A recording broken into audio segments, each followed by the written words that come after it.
when.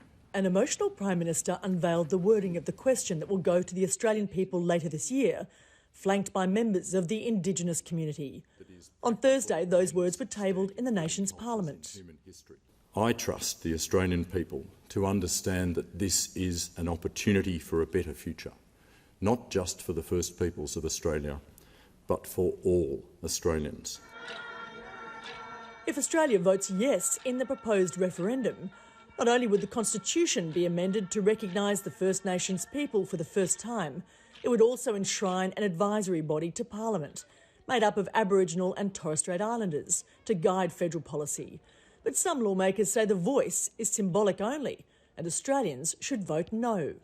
Black people in this country have been calling out governments for 200 years on what they can be doing better for us, and we still have no justice, and I don't see the voice giving us justice. Senator Thorpe is one of 11 parliamentarians who identify as Indigenous Australians in the nation's federal parliament.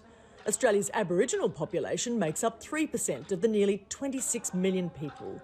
Critics say issues like racism and Aboriginal deaths in custody need to be prioritised.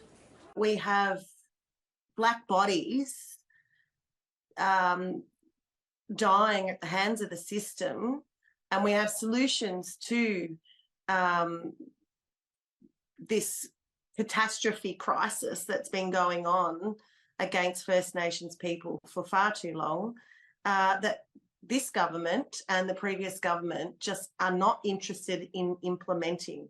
Constitutional lawyers remain divided on whether this could lead to government decisions being challenged in the nation's High Court.